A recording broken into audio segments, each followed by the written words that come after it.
வாங்க சுவையும் சிற்பியமும்ல கறி மசாலா தூள் எப்படி செய்கிறதுன்னு பார்க்கலாம். இதை நாங்கள் செலவு பொடின்னு சொல்லுவோங்க. இந்த மாதிரி மசாலாவை செஞ்சு பாருங்கள். எத்தனை தடவை கறி குழம்பு செஞ்சாலும் சுவையும் மனமும் மாறாமல் ஒரே மாதிரி இருக்குங்க. மசாலா செய்கிறதுக்கு ஃபஸ்ட்டு நம்ம கொத்தமல்லியை வறுத்துக்கலாங்க. 24 படி கொத்தமல்லி எடுத்துருக்கேங்க. இது அப்ராக்சிமேட்டாக 7 கிலோ 300 கிராம் வருங்க.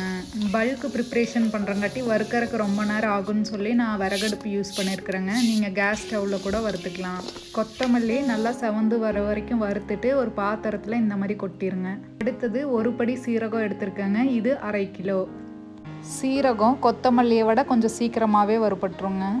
இதுவும் கொத்தமல்லி மாதிரியே கொஞ்சம் கலர் சேஞ்ச் ஆகி வர வரைக்கும் வறுத்துக்கோங்க.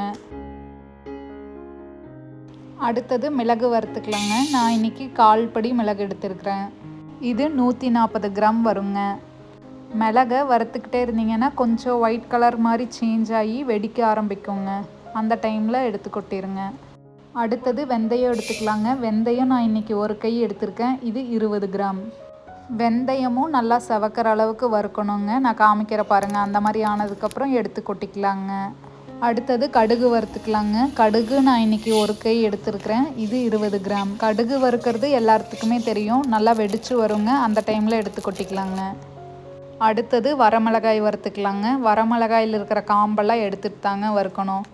மிளகாய் 3 படி எடுத்துருக்கேங்க. இது அப்ராக்சிமேட்டாக 400 கிராம் வரும். மிளகாய் வறுக்கிறதுக்கு கொஞ்சமாக எண்ணெய் ஊற்றிட்டு மிளகாய் வறுத்துக்கலாங்க. மிளகாய் வறுக்கும்போது நல்லா மிளகாய் காந்தல் வருங்க. ஸோ பார்த்து வருங்க.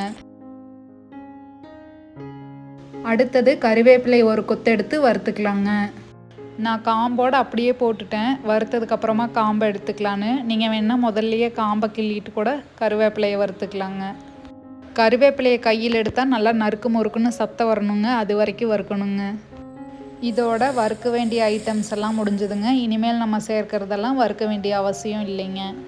வறுத்ததெல்லாம் இந்த மாதிரி ஒரு பாத்திரத்தில் போட்டு ஆற விடுங்க.